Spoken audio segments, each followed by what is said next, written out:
Welcome to the AKW Podcast, a place where we'll ditch the wellness lies you've been sold and learn what your mom never taught you. If you've ever wondered if the wellness industry is just a billion-dollar scam built on patriarchy and diet culture, it is.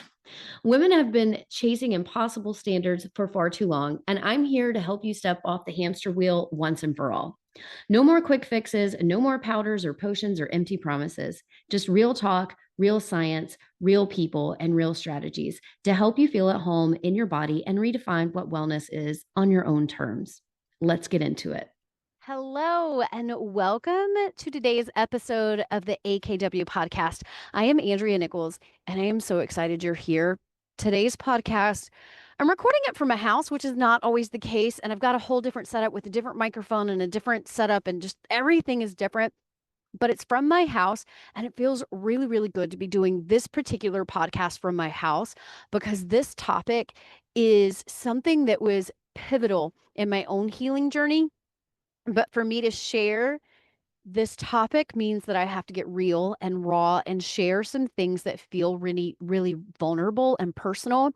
So I'm happy that I am doing this from the comfort of my home.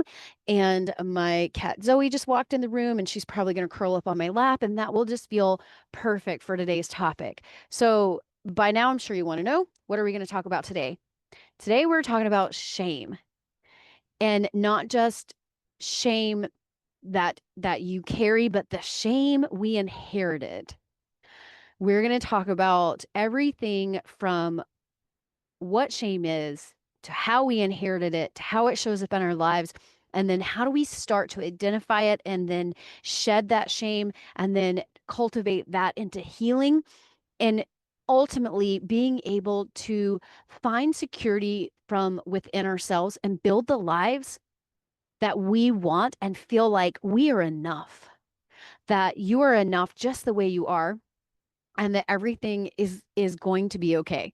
So I think first we need to define the word shame. So what does shame mean?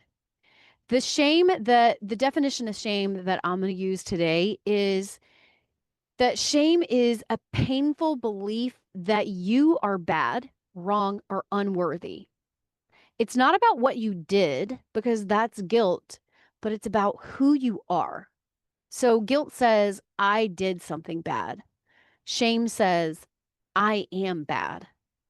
Shame is an identity-based feeling that leads to feelings often of like wanting to hide or disappear or feeling flawed or exposed or feeling that you're unlovable because you're too much, or maybe you feel unlovable because you're not enough, or maybe, you feel unlovable because of something that someone told you was unlovable. It is deeply connected to belonging or social survival.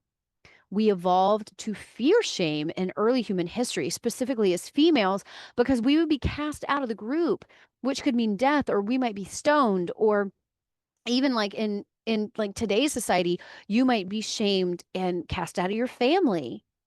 Shame doesn't just feel emotionally painful, it feels threatening. It feels like your security could be ripped out from underneath you because you are flawed. You did something undesirable because you are inherently a bad person. Not that you did something bad, but you're still a good person. So let me share my story, and I think this will make a little more sense. So when I felt the most shame, it was when I was young. I got married young. And then I got divorced young.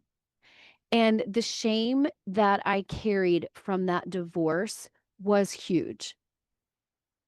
The divorce itself was not the issue.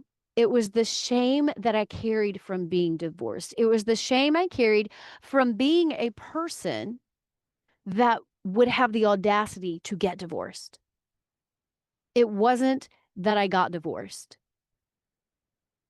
It was that I was a person that would even consider getting divorced.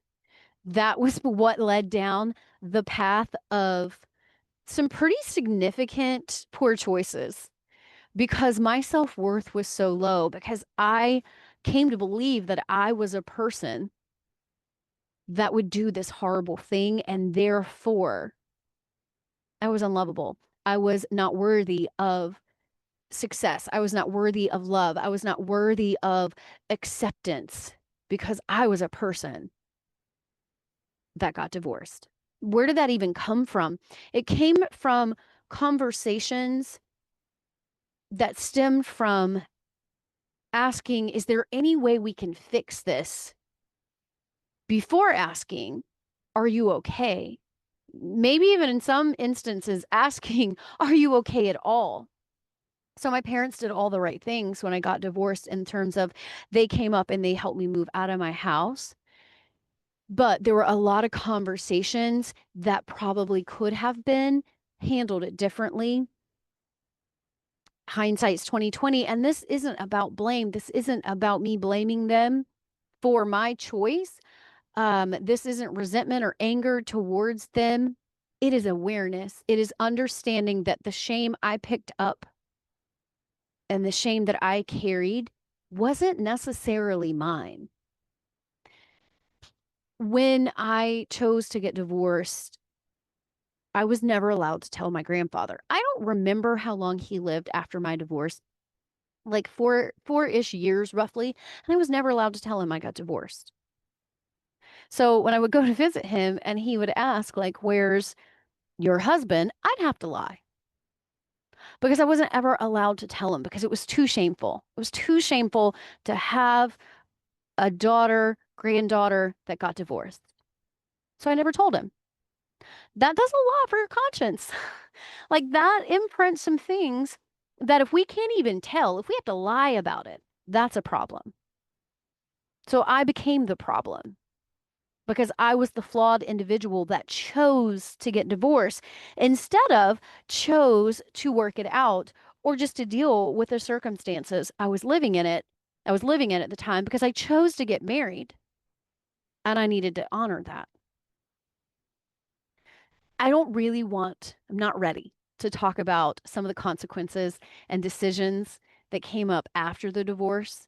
But there were some things that happened for years to come after the divorce that, like, looking back on now, I'm like, holy crap. Like, if I would have just felt like I was not a horrible person and that I was worthy of so much more, I don't think I would have ever been in the position that I was in. Now, hindsight's 2020 and who knows, but I am a healed individual now. I was not a healed individual then. Had I had someone to help me be healed at that time, I think things would have looked different. I'm okay now, and that's all that matters. But it's just very interesting to me. And the whole thing today is that I want to share a little bit of my story and I want to share what shame is because this episode is for every woman who has been silently carrying shame that really never belonged to her. I was very lucky. My husband, my current husband, is actually the one who helped me identify and realize that the shame I was carrying was not my own shame.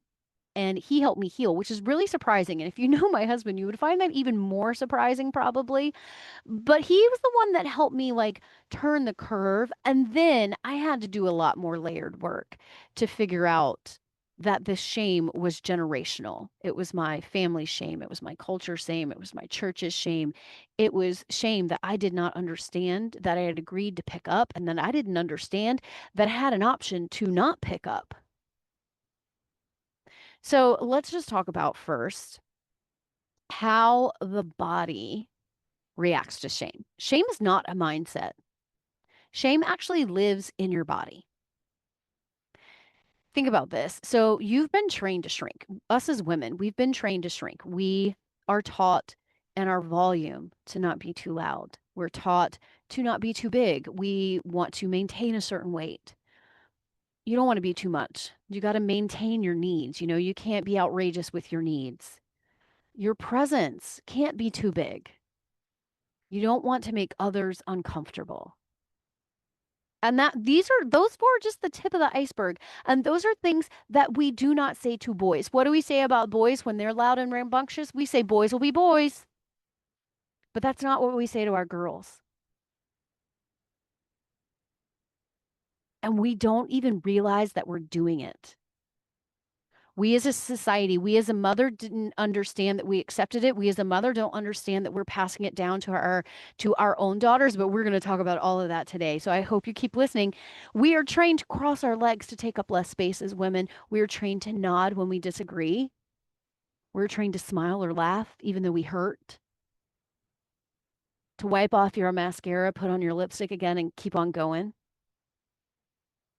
We apologize when no apology is due. We're trained to ask if this outfit is flattering because heaven forbid we don't dress to appeal to the opposite sex. Comfort schmumfort, we need to wear bras and heels and cinch our waist in. We skip being in family photos because we don't like how we look in the moment.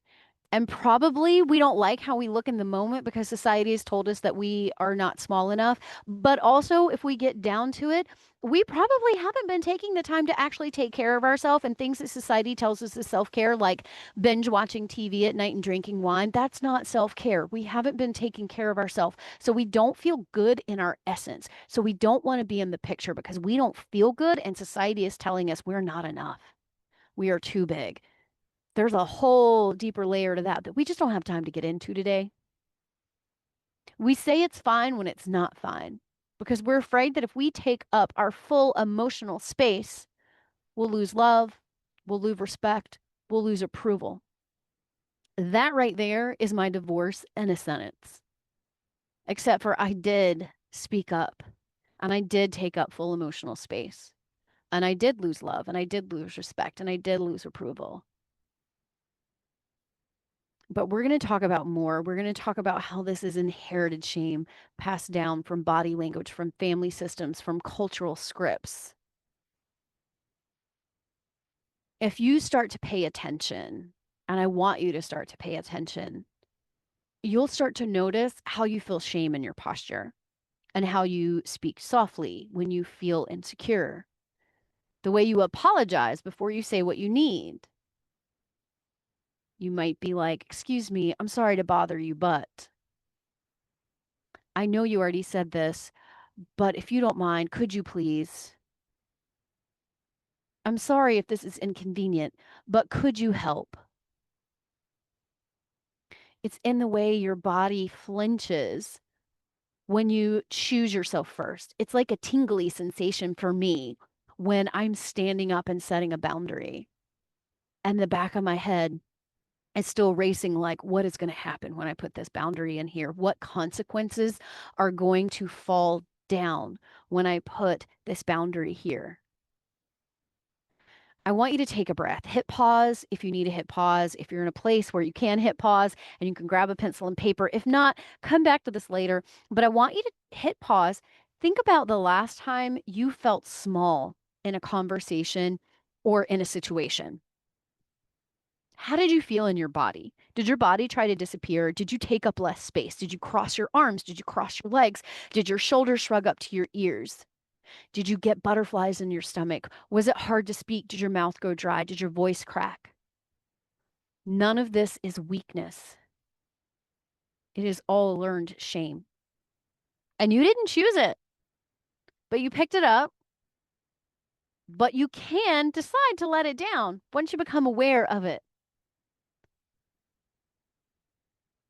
So I want you to think about, what does inherited shame look like in your body? How does it show up in your posture, in your voice, in your choices? How do you notice other women around you shrinking themselves or silencing themselves or sacrificing themselves without even realizing it? That's what I want you to take some notes on and take a few minutes to think about and journal that. Shame, the shame in ourselves is not just your own experiences. It is experiences that you inherited. I know that sounds very woo. We're going to talk about it, but this is actually one of my favorite topics that I've been studying over the last, 24 months or so. And it is called epigenetics. Epigenetics is the science of how experiences, especially chronic stress, trauma, and emotional suppression, can actually change how your genes express themselves. So how your genes turn on or turn off. You're born with the genes you're born with. Those don't change. But what does change is how they turn on or off. How they can change and fluctuate, how they can influence things like inflammation, immune response, hormones, mood regulation. But here's the really, really interesting part. You don't just carry the imprint of your own experiences, you carry the imprint of your caregiver's experiences. And for us women, I'm going to say specifically of our mothers, because that relationship is a very sacred, cherished relationship. You might have heard it talked about the mother wound. That is kind of what we're talking about here, is that mother wound. You're talking about the stress your mom carried, the fear, the shame she carried. If your mother or even your grandmother grew up in a world where it wasn't safe for her to speak up, for her to rest, or to express anger or desire, that shame, shame of ambition, shame of their body, shame of their truth, shame of their reality, shame of their emotional suppression, didn't just affect their personality, it shaped their nervous system and it shaped your nervous system. It is a blueprint that gets passed down. And we know through studies that trauma can influence gene expression for 2 to 3 generations. So if you've ever felt like you're overreacting and caring more than your own story, you are. And it doesn't mean that you're broken. It just means your body's doing what it's supposed to do, but it's your job to take note of those situations and to start to peel the onion, to figure out where this is coming from, to think about the generations that have gone before us, our mothers, our grandmothers. What era were they raised in, where their security, their financial security, their housing security, their food security was greatly tied to someone else. They were not allowed to have opinions or thoughts. They weren't allowed to have bank accounts or homes or, get jobs. And depending on how old you are and your grandparents and parents are, they weren't allowed these things. And they may have felt shame for wanting these things or needing these things or not being able to express what they really did need. But here's the cool things. Epigenetics is not the end all and be all and like life is going to suck because you're carrying all this stuff. You can rewrite, you can turn your gene expression on or off, just like your mom and grandma turned it on or off for you. You can turn it on and off for yourself and future generations. Your healing can be rewritten. You can rewrite what is going to get passed down to generations to come if you choose to have children. Every time you choose to rest instead of hustle, every time you say no without guilt, every time you stop shrinking to fit someone else's comfort, you're not just healing yourself, you're changing what comes next. You are not just your family's pain. You're their pattern breaker, your cycle breaker, whatever you want to call it. You're the first one to say, this ends with me. And I think the start of that is understanding 3 common sources of inherited shame. The first one we're going to talk about is one of the oldest stories ever told.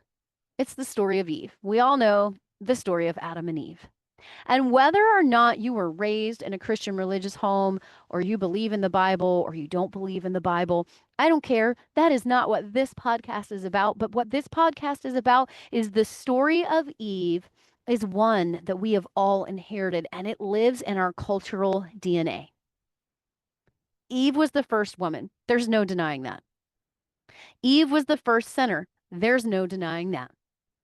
Eve was the one who gave into temptation, who disobeyed, who brought shame into paradise. And again, I don't care what your thoughts are on that. That is what society preaches to us, and that is what has been embedded in us. That story alone sets the stage for how women would be seen and still are seen. We're seen as temptresses, as too emotional to trust, as morally weaker, and the one who can ruin it all. Because of Eve, women were told they were born guilty. Their bodies are something to be covered or something that they should not be proud of because they're a source of temptation. That their desire for knowledge, for pleasure, for more is dangerous. And all Eve ever wanted was some food. She was hungry. She was curious, but she was disobedient, and that made her bad. That's what we're taught. She didn't make a bad choice. She was a bad individual. She reached for something that she wasn't supposed to. She was the type of person that did that. And the reason she was that type of person was because she was a woman, and it wasn't necessarily something that a man would do. It's because she was a woman. This is the same story that gets replayed in millions of small ways today. If you're wanting to rest instead of being productive, you're lazy. If you're wanting to do more than just be a mom, you're selfish. If you want to be a mom and not go to work, you're probably also selfish. If you want to look sexy and you enjoy your body and you want to show like appreciation for your body, you're probably asking for it and you're dressing too revealing. If you want to speak up and share your opinion or be a strong leader, you're probably a bitch. You're probably too much. Eve didn't just eat the fruit, she broke the rule. She trusted herself. She wanted more than the role she was assigned, and for that, she was punished. Not just in the story, but through generations that followed. Again, I don't care if you believe the story or not, there is enough of that story living in every single woman that is alive today, right now. It is no coincidence that women have been taught their bodies are dangerous, their desires are suspect, and their silence is virtuous. That is the blueprint that women were giving. You're taught, don't be the one who disrupts the peace. Don't be the one who wants more. Be happy with what you have. Because of this kind of religious root shame, it doesn't just shape our behavior, but it shapes how we see ourselves as guilty, as untrustworthy, as unpure, as something that we should be ashamed of. This is a generational shame passed down not just through scripture, because I'm guaranteed, even if you've never been to church, you know this story. And the same theme is passed down through bedtime stories,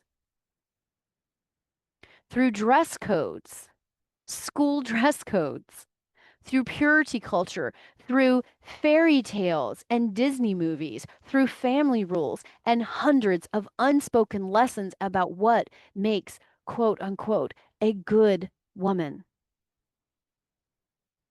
On that topic of a good woman, let's talk about what it means to be a good girl. It means to be quiet, to be sweet, to be agreeable, to not interrupt. Don't be too loud. Don't be too proud. Don't be too much.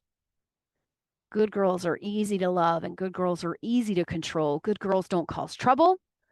Good girl makes everyone comfortable. Even if it makes her deeply uncomfortable, even if her needs aren't being met, she'll make sure everybody else's needs are met. And this isn't just a social expectation, this is a conditioning system. We are rewarded and complimented for constantly betraying ourselves for someone else. You speak up too passionately, you're dramatic. You set a boundary, you're selfish. You're too confident, you're arrogant. You say what you want, you're intimidating. You take the lead, you're too aggressive. These are all things that men are supposed to do, but not women. We live in a system that teaches women to second guess your intuition and outsource your worth to the approval of others. It is a system that keeps women in marriages that they wanted to leave. We're taught to contort ourselves, to soften our voice, to become excellent caretakers of everyone else except for us. And it works. It works for the greater good of the entire system until it doesn't. Until the good girl becomes so burnt out and bitter and exhausted from over functioning. She's spent years saying yes and smiling, but she feels resentment pulling under the surface. She feels guilt for wanting more, but she doesn't know that she has any other way. Continuously abandoning boundaries, abandoning truth, abandoning instincts. Also, everybody else sees the shiny, happy exterior and never even cares what's actually going on underneath. But what if you weren't meant to be nice or accommodating at the expense of others? What if being a good girl was never about goodness, but all about obedience and control? It would have been so much easier in a lot of ways for me to stay in a marriage that I was not meant to stay in. It would have made a lot of people a lot more happy, but I chose myself. And in choosing myself, I lost myself. I have another little question for you. If you want to hit pause, journal a little bit on this. Where in your life are you still trying to be good instead of being whole? Where are you sacrificing yourself because it is easier to sacrifice yourself than to deal with the onslaught of everybody else and the fear of losing yourself that way too? This kind of shame, it doesn't yell, it whispers. It doesn't say, you're bad. It says, don't rock the boat. Don't make this hard for everybody else. Just go with the flow. Just be on your best behavior. The last section that I want to talk about, we've talked about the religious shame. We've talked about the shame of being a good girl. We're going to talk about modern shame triggers. And I would be remiss if I didn't talk about what was happening right now. Because shame isn't just a relic of the past. It's alive and it's alive today and it's in the headlines and it's in our policies and it's in our parenting forums and it's in our conversations with our girlfriends. It's evident in the widening gap of what women are expected to do and the resources that they're being given to help do those things. We are watching in real time the shame women carry become more organized, more politicized, and more impossible to escape. But let's think about this. Let's think about this in a bigger picture. We're seeing a resurgence of pressure from women to return to traditional roles wrapped in family values. There's a growing panic about declining birth rates, government policies and influences are deeply concerned about how many babies women are having. They're not offering paid maternal leave or paternal leave in a lot of cases. There's not affordable childcare options in a lot of cases. There's the maternal health care is pretty atrocious in a lot of ways. Mental health support is non-existent. Postpartum support, that fourth trimester, non-existent. They're telling women to have more kids as if it's our body's natural resources, if it's that's our number one goal, if that's our worth, that's what we're here to do, but they're not finding ways to help us support this. It's not just social commentary. It's a form of shame. You're shamed if you don't want kids. You're shamed if you have kids. You're shamed if you dare to want more than motherhood. You're shamed if you try to do it both. And behind all that shame is control. The average age for first-time marriage in the US is now over 30, well over 30. Birth rates are the lowest they've been in nearly a century. Women are choosing to remain child-free or have children much later in life and often have fewer children. And yet many are still expected to hold down full-time jobs, manage households, and smile through it all. Instead of asking why this is happening, society shames women for being too independent, too picky, or just falling behind. But the truth is, many women aren't opting out of motherhood or marriage. They're opting out of doing it alone. They're opting out of doing it without appropriate support and resources. They're tired of being expected to carry it all without a safety net. Women are juggling more than they ever have before. You will not change my mind on that. And we're still being told it's not enough. We're raising kids, a lot of us. We're working full-time jobs. We're running businesses. We're keeping houses afloat. We're navigating emotional labor and relationships and managing endless to-do lists and everyone else. And now we're caring for aging parents as well. We're the sandwich generation. We're pressed from both sides. And yet the shame whispers, you're not enough. You should be doing it better with more grace, with fewer breakdowns. And it's not you, it's the structure. And we understand why the generations behind us are choosing to do things differently. We live in a world that benefits from women giving everything and then turns around and blames us when we burn out. And they haven't offered us much in ways of support. So if you feel exhausted, conflicted, or like you're constantly behind, it's not you, it's the system. And that shame you feel, that's the glue holding it all together.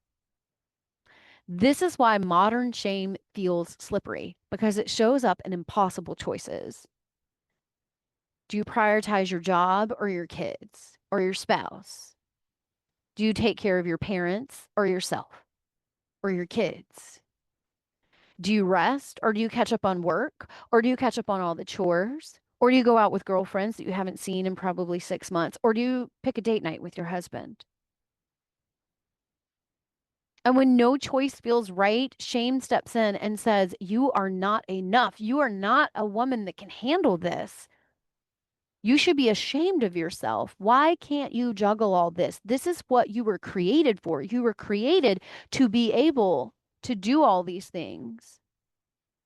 But the truth is, the system is broken. There's too much thrown at us, and it's no way that you can carry it all. This is my third and final reflection for today. If you want to pause here and journal on this, but what impossible choices are you holding right now? And where did you learn that it was your job to carry them all? Who told you that you had to carry all those things? And who's benefiting from you carrying all those things? If you felt like you're doing everything right and you still feel like you're failing, it's not a personality flaw. It's shame. It's inherited, internalized, and reinforced shame from a culture that benefits from your silence and from your self-doubt and from your insecurity. Because when a woman steps into her power, when a woman no longer is distracted by the things she's been told are her flaws, she is unstoppable. The shame you inherited is not permanent. It can be witnessed, it can be held, it can be released. It's not going to happen overnight. It's not going to happen all at once. It is going to be a process, and it's kind of like peeling an onion, one layer at a time, but through gentle awareness with compassion and boundaries, you will find who you are. You will find your truth. You will find your security from within and will no longer need the approval of others. I'm going to leave you with 3 questions to ponder. Whose voice is the shame speaking in? Whose voice do you hear when you hear that voice in your head that says, you're a person, you're the type of person who gets divorced. You're the type of person that's asking for that guy to do whatever he did to you. You're the type of person who's the narrator for that voice? Who benefits from you staying small, silent, and selfless? That was one of my questions before. And last but not least, What would I choose if I trusted myself more than I feared judgment? What would you choose right now, today, if you trusted yourself more than you feared judgment? If this episode stirred something up in you, good. It's not brokenness. It's not anything to feel shame about. This is your truth. This is you waking up. This is you like accepting some hard truths that things aren't as simple as we thought it was, that the good old days weren't necessarily the good old days for everybody.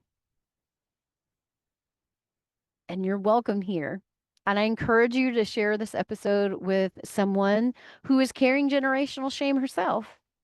Because the more we talk about it and the more we share, the more healing is going to happen.